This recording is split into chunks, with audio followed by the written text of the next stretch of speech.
How we doing, Michigan State? All right, you guys know how it works. If you want to ask a question, we have a line forming here. If you disagree, you can go to the front of the line. Shush, shush, shush, shush, shush. I'll wait. I'll wait. If you want me to talk, you're going to have to be quiet for a little bit. Shush, shush, shush. Quiet coyote. Quiet coyote.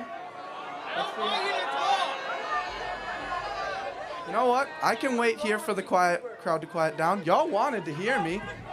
Y'all wanted to hear me. Let it rip. Come on. Let's hear it. All right. Hello there. So, with me I have a sign here. True Christians love everyone. Would you say you believe in this sign? Yes, but define love. Find love? It's a respect. You respect someone enough to not judge them, to not hate them for what they're doing, no matter what it is. Do you lie to people you love? Do I lie to people I love? Not often enough. And I don't lie about Should we, that. in the ideal, when you love somebody, should you lie to them? Depends on the lie. So, let me give an example here. Say, do you have a sibling? Say you have a sibling and they have a dress on and it is just ugly, the ugliest thing you've ever seen.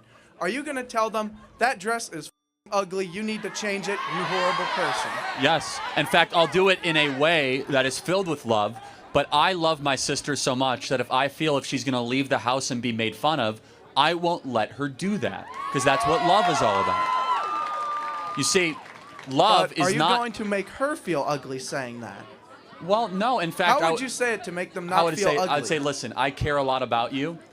I think that maybe you should change that outfit, or let's see what other outfits What you if might she's have. like, no, I spent a lot on this, I'm really proud, I think this looks great. Are you going to say that what she thinks look great doesn't look great to you? I would say, look, you can obviously wear whatever you want, but I want to caution you that if you wear that dress out in public, it might not be received the way you think it would be received. I would be remiss not to say that if I actually loved my sister. I'd be remiss, because love is not affirmation.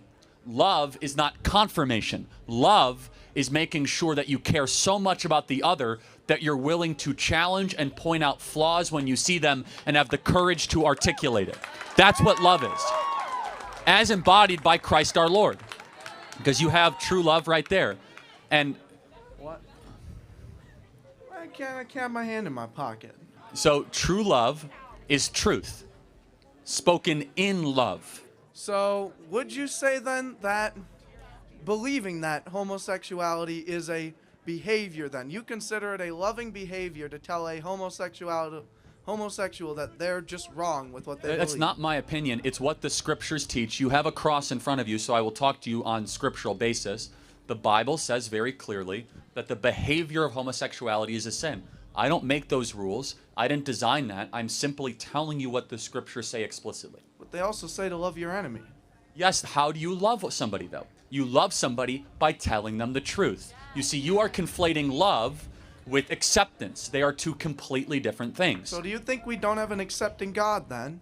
We have an incredibly accepting, judgmental God that gave us an intermediary, his son. That So if then we... is it your job to judge people? Well, hold on. To not judge is a It's very, a yes very... or no question. Do you judge? No. Is it your job to judge people? Yes or no? We absolutely should judge people, but we should not eternally judge them. That's God's job. That's what that scripture is talking about. when you But have you damned someone to hell? Have you considered somebody who is I something don't different have the from you power as to do someone- that. But nor- have you considered it? Have you thought in your mind that someone who is homosexual is going to go to hell? I And actually, that's a I've question never, for even, everybody I've here. never even said that. In fact, if I someone, didn't say did you think it. I didn't say did you say it. I said did you think it. even if I thought that, that alone is not even comparative, because homosexuality is a sin just as adultery is a sin, or as stealing is a sin, or coveting is a sin.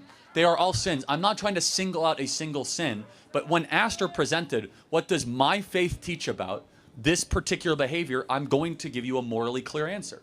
So what faith do you practice then? Because you say Christianity. Do you have a specific sect? It's like evangelical, basically. This is over then.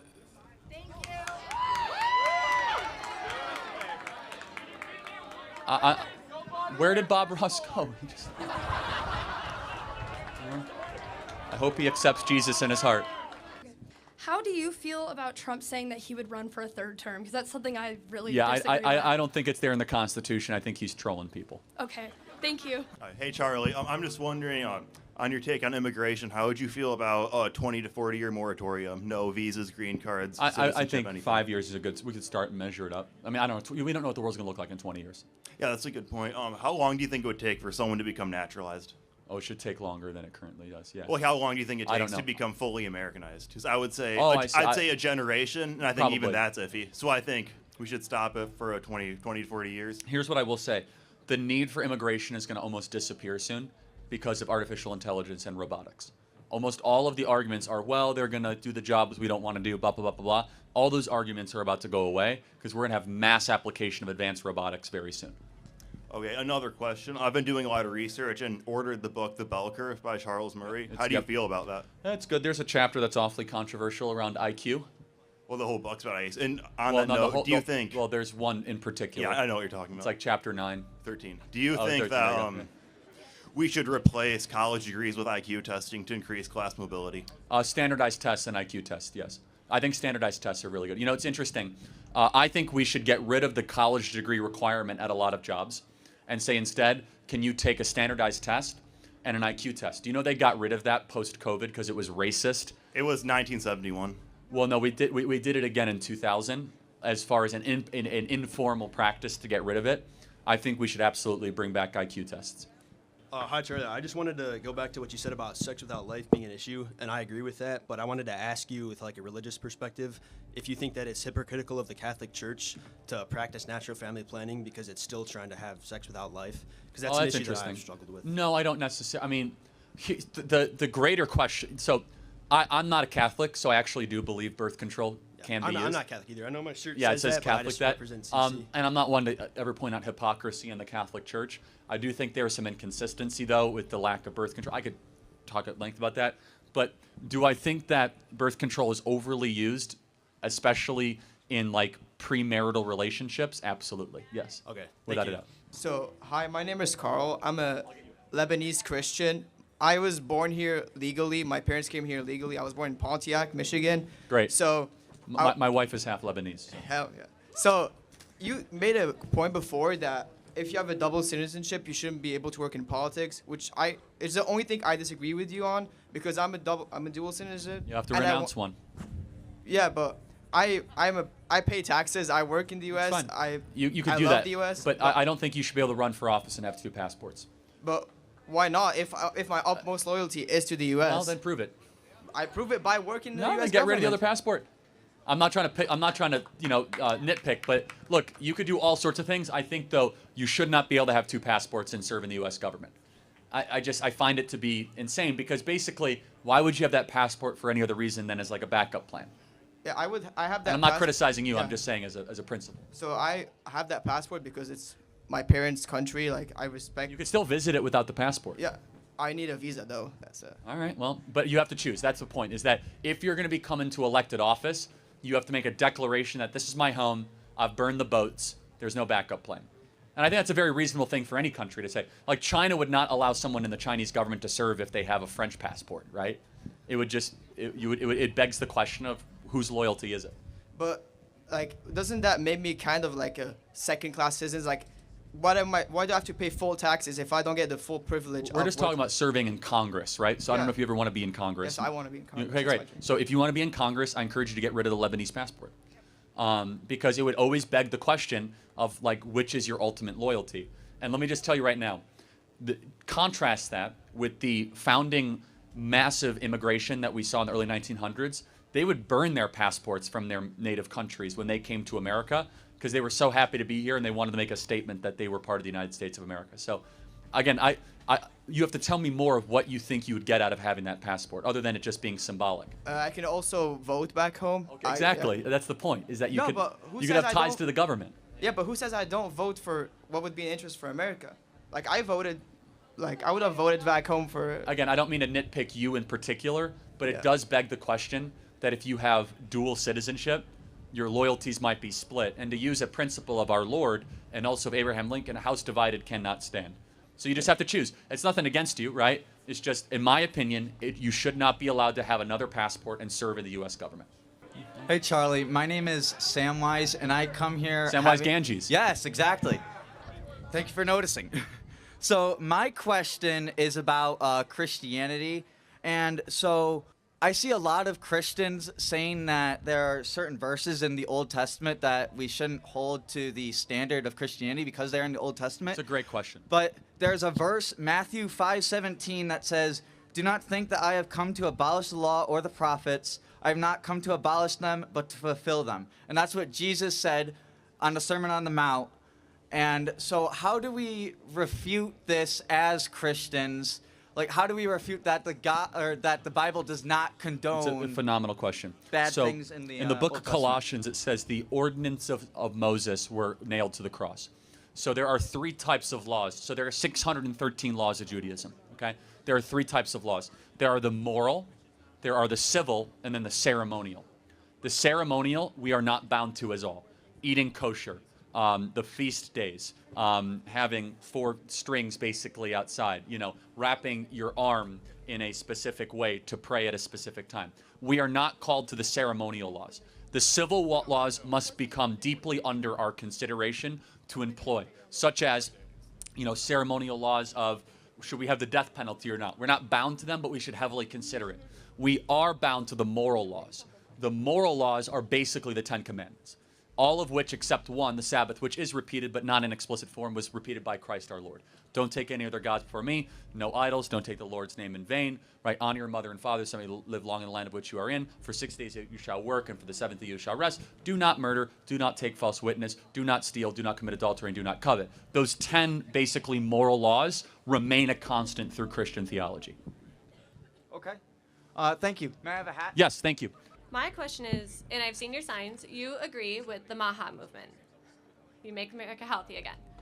Do you agree that RFK has been bought and sold and we are not getting what we voted for or what we have accepted? Oh, no, in? it's way too early to say that. Way too early. Is it? Because the major thing that's happening now is... Go closer. Okay, thank you. The major thing that's happening right now is RFK just stated publicly that measles vaccine is the only way to stop the outbreak. He said it's the best way. Right. Okay. Well, the best way, doesn't that kind of mean the only way? No, in fact, RFK, I first of all, thank you for being here. I know it's a high Thank you. schooler, and so I don't want to be very gentle with how I respond. Just so you know, RFK has also rushed vitamin A shipments to the measles outbreaks, which vitamin A helps a lot. He's also rushed steroids, otherwise known as budesonide, that helps people breathe.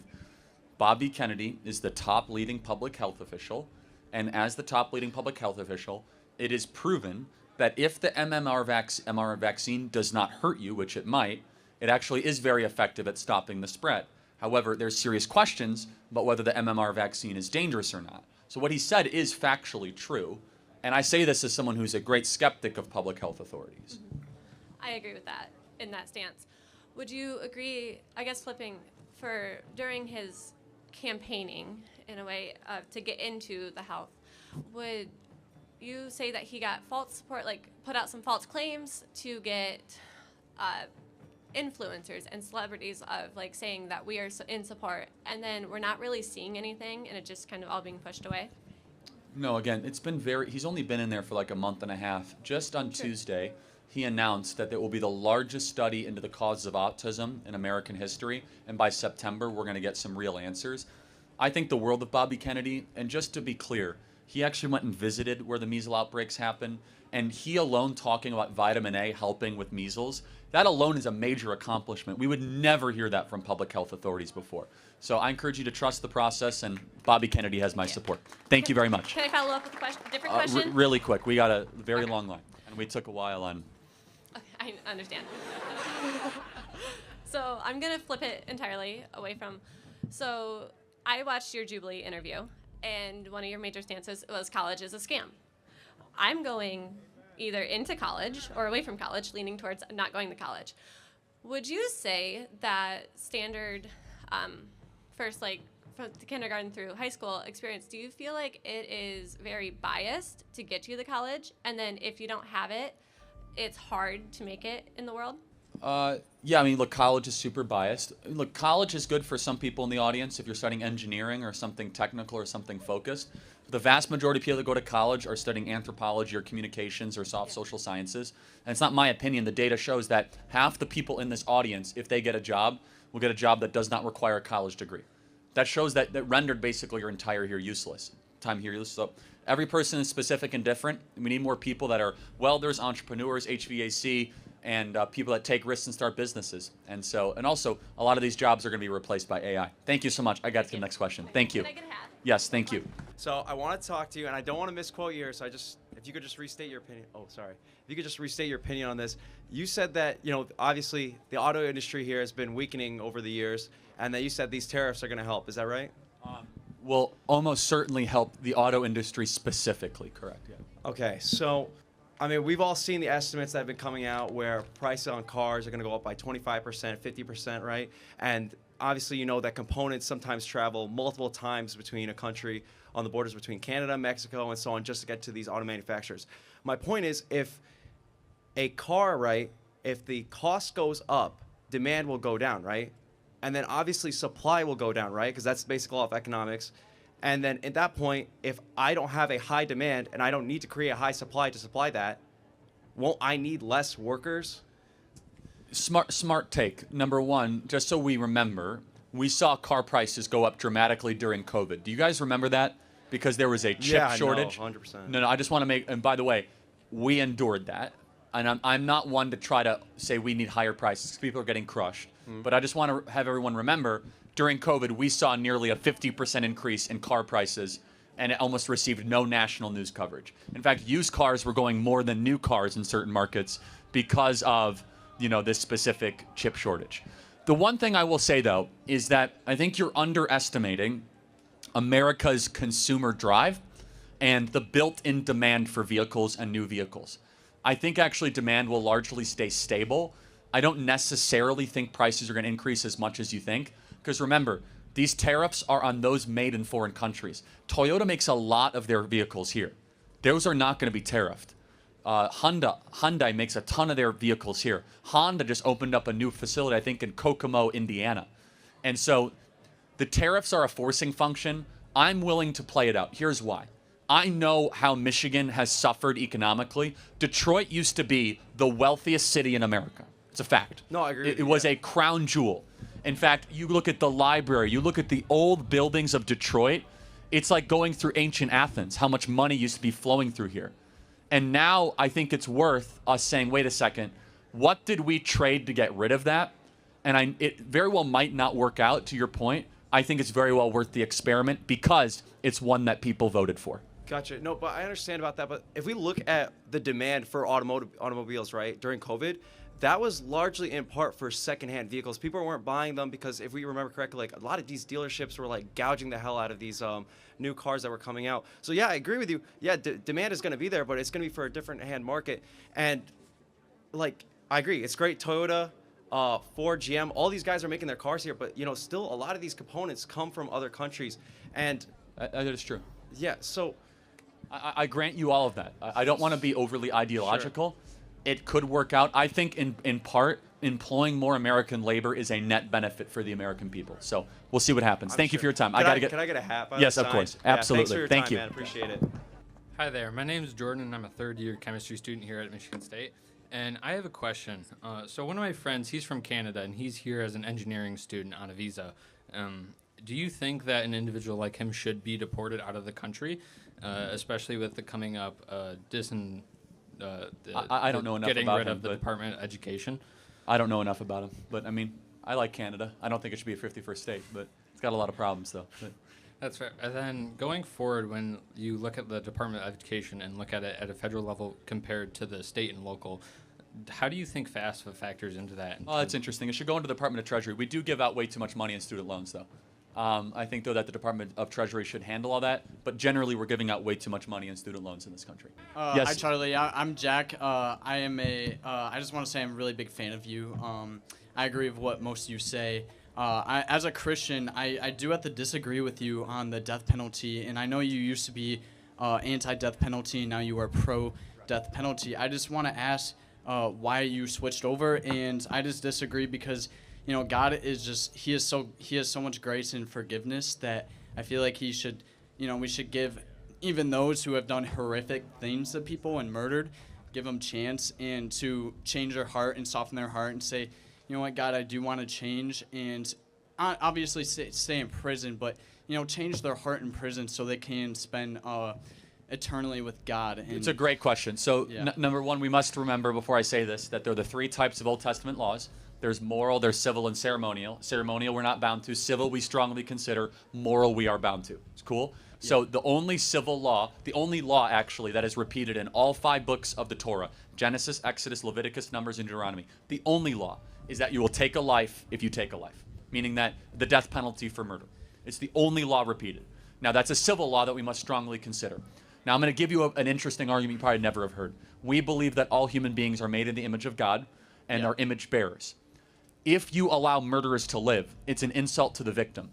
You are basically saying that murderer has more rights than the person that they murdered, that they get to keep on having life, even though that they took the life from a victim. You're definitionally actually diminishing the victim and elevating the perpetrator. Not intentionally, but the only true actual statement of human equality is we care about life so much that the penalty to take a life is that we will give you the ultimate price and consequence because we care about human life. I just feel like that if you look at God's character, he's just so like he's awesome, great, and his forgiveness. Like we do not deserve his forgiveness. We don't deserve to, you know, be in. But you still believe in a punishment for them. We're just disagreeing on prison, the punishment. Yes, prison, of course. But I just if you look at God's character, but I then feel like why did God say to do it 5 times in all 5 books of the Bible? You got to wrestle with that one. Because this is not man's law. This is God's decree. If you take a life, your life shall be taken. And that's what changed my mind. As I studied the Torah more and more, it wasn't just once, it was all over. And the reason being is that the best explanation God would give, or the interpretations, is God values human life so seriously that you must have the ultimate cost and consequence for taking one of his children. Okay, yeah, I would study that more, definitely, of the first 5 books of the Bible, but I just feel like that when you look at his character and... It's all good. Yeah. When you look at his character, it's just like, if, let's say one of my parents was killed by someone, I feel I love that person so much that killed them. Like, I love everyone. See, I wouldn't. I would have a different opinion. I love everyone. If someone killed someone I loved, I would advocate for the death penalty. I love them. I love everyone so much that I want them to, you know, come to Jesus and have a personal relationship with them. What we do find is this, though. And I would forgive them. I would. I will pause with this, end with this, because we're out of time. It's 3 o'clock. What we find, though, is that when people lose loved ones, it's the greatest switch where they go from anti-death penalty to pro-death penalty, which honestly is a little bit frustrating because it shouldn't matter if a loved one actually gets killed. It should matter if any human being gets killed. And by not having the death penalty, you are giving the murderer an advantage that the victim no longer has. They should not continue to have life if they took life from somebody else. It's the most just thing that we could possibly do. Okay, yeah, I understand. So, thank you. As a former father yourself, how would you guide and advise somebody to, you know, not just guide his own children, but also the future generations into not falling into this insane bullshit ideology that the woke mind virus has given us? As a father, you're saying, right? Yeah. Okay, as a father, lead your home. Do your best to be able to earn enough money that your wife does not have to go into the workforce so that she can raise the kids. If she wants to, if she wants to go in the workforce, that's fine. But be the man and try to work the extra shift, work through the night, deliver the income so that your wife can be a mother to the kids. And finally, you are the one that must be the hawk and say no. Dads are there to say no. And as you know, when kids start to become 3, 4, 5 years old, you have to say no a lot. Not that moms can't say no, but they have a different gifting from the Lord. They are more tender, they're more compassionate, they're more long-suffering, whereas we as men must be the issuing and the ordering of masculine discipline. And I will say this, as young men get older, one of the major reasons we have the violence problem in Black America and in inner cities is young men need a masculine figure around so that they could teach them how to use their violent impulses. Yes, sir. A man-on-man mentorship. A single mom, God bless her, does not understand what a man is going through. Similarly, a young woman needs a father around so she could see, hopefully, the type of man one day that she will want to marry. And so you as a father must embody both those things at all times. God bless you guys. Thank you, Michigan State. Go Green!